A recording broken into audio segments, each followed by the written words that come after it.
Israel के बंधक छोड़ दिए गए, फिलिस्तीन के बंधक भी रिहा कर दिए गए। बंधकों की अदला बदली हो चुकी है। सवाल है कि बंधकों की अदला बदली के दौरान क्या भरोसे की अदला बदली भी हुई है, या गाजा में अगले दौर का असली युद्ध अब शुरू होने वाला है? क्या हमास और इजराइल के बीच युद्ध विराम के बाद अब गाजा में फिर से तस्वीरें ऐसी कुछ देखने को मिलेंगी?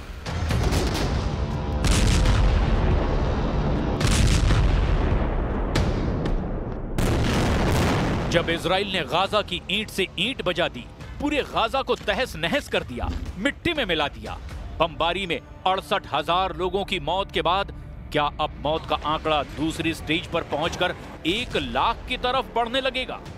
क्योंकि गाजा में हर शख्स के दिलो दिमाग पर ये धमाके अब भी गूंज रहे हैं। इसीलिए सवाल पूछा जा रहा है कि क्या बेन्यामिन नेतन्याहू और हमास के बीच भरोसा कायम है कि वो अब एक दूसरे से दूर रहेंगे, एक दूसरे को नुकसान नहीं पहुंचाएंगे?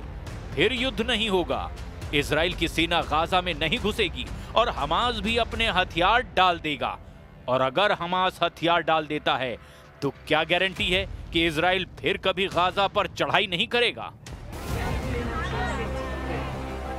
इजराइल में बंधकों को लेकर जो सड़कें पहले नेतन्याहू के खिलाफ रोज उबला हुआ गुस्सा दिखाती थी, अब वो एक नए एहसास का गवाह बन रही हैं। लोग बंधकों को वापस घर आते देखकर खुश हैं।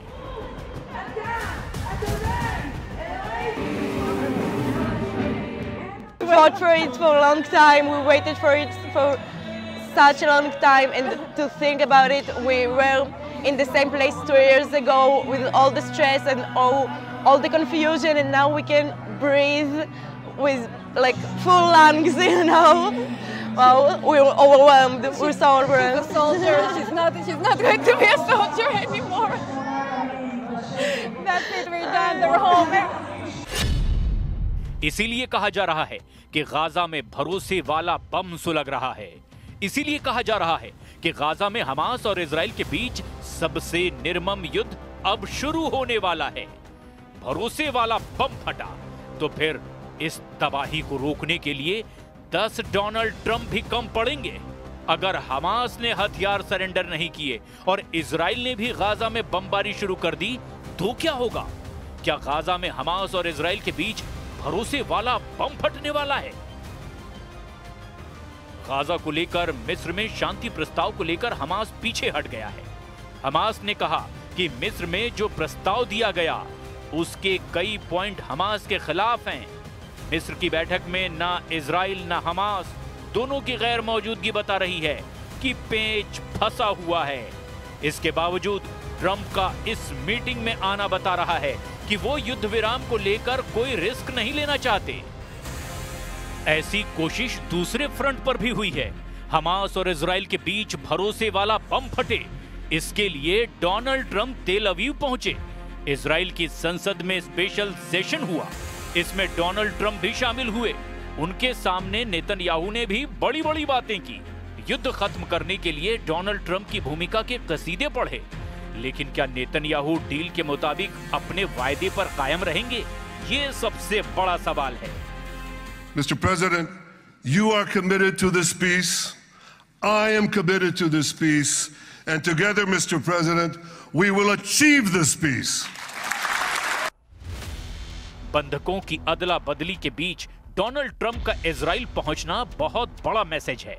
ट्रंप बताना चाहते हैं कि हमास और इजराइल के बीच अगर जंग रुकी है तो इसकी वजह कोई और नहीं बल्कि वो खुद डोनाल्ड ट्रंप हैं। इसीलिए ट्रंप का ऐसा मौके पर इजराइल आना बता रहा है कि वो पूरे हल्ले के साथ इस युद्ध विराम का साफा अपने सिर बांधना चाहते हैं। लेकिन क्या वो इस बात की गारंटी दे पाएंगे कि हमास पूरी तरह हथियार सरेंडर करेगा और इजराइल अब गाजा की तरफ आंख उठाकर नहीं देखेगा? This is not only the end of a war.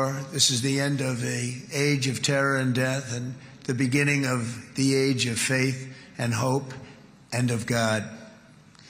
It's the start of a grand concord and lasting harmony for Israel and all the nations of what will soon be a truly magnificent region. I believe that so strongly. Donald Trump ने अपने सिर पर युद्ध विराम का सेहरा बांधा है।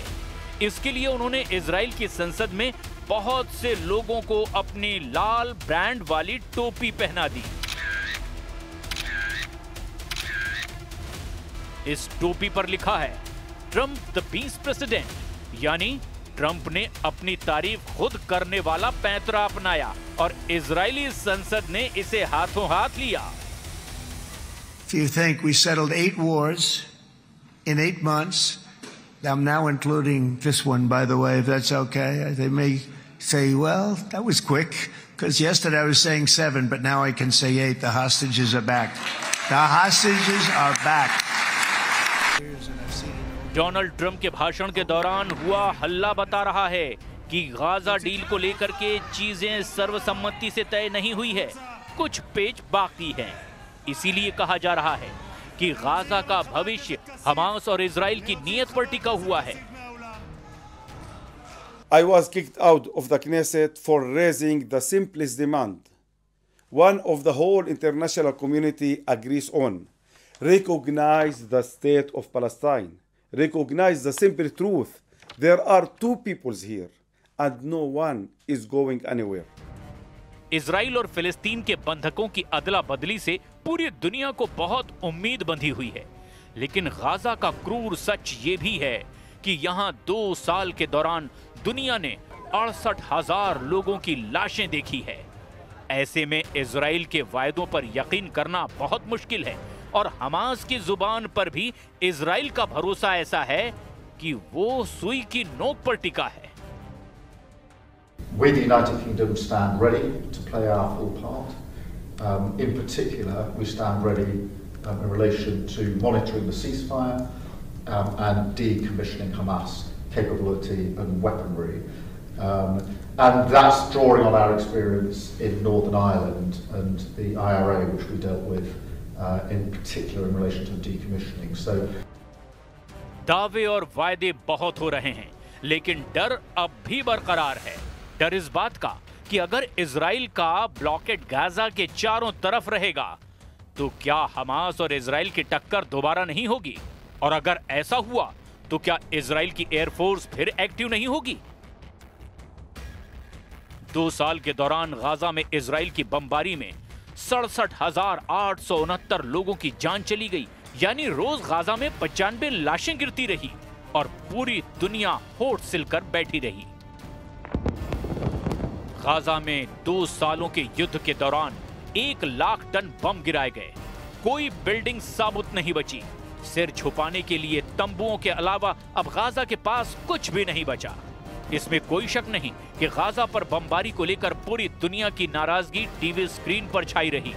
यूरोप से लेकर अमेरिका तक पब्लिक सबसे ज्यादा सड़कों पर उतरी, लेकिन पश्चिम एशिया में अरब देशों का गुस्सा ठंडा ही रहा। लेकिन जब बात संयुक्त राष्ट्र के मंच पर उठी तो नेतन्याहू और इजराइल के कैंप में हड़कंप मच गया। इसकी एक बड़ी वजह फिलिस्तीन को लेकर न्यूयॉर्क डिक्लेरेशन भी है। 12 सितंबर को संयुक्त राष्ट्र में 2 स्टेट सॉल्यूशन के तहत फिलिस्तीन को राज्य का दर्जा देने के लिए वोटिंग हुई थी और उसमें 142 वोट फिलिस्तीन के समर्थन में पड़े, जबकि इजराइल के समर्थन में सिर्फ 10 देशों ने ही वोट किया। इन 10 देशों में प्रमुख तौर पर अमेरिका, अर्जेंटीना और हंगरी शामिल थे, जबकि फिलिस्तीन को रूस, चीन और भारत समेत यूरोप और बाकी दुनिया से समर्थन मिला। Президент Трамп, безусловно, выдвинул свой план, который мы не раз оценивали как лучшее, что сегодня есть на столе переговоров. Хотя, конечно, палестинская проблема этим не исчерпывается, но тем не менее, как можно скорее остановить кровопролитие, решить. फिलहाल हमास और इजराइल के बीच युद्ध रुक गया है, लेकिन फिलिस्तीन को लेकर दुनिया की जो डिमांड है, जो भारत, चीन, रूस समेत तमाम यूरोप के देशों का रुख है, वो इजराइल को तनाव देने के लिए काफी है, क्योंकि फिलिस्तीन और इजराइल का विवाद अब भी सुलझना बाकी है।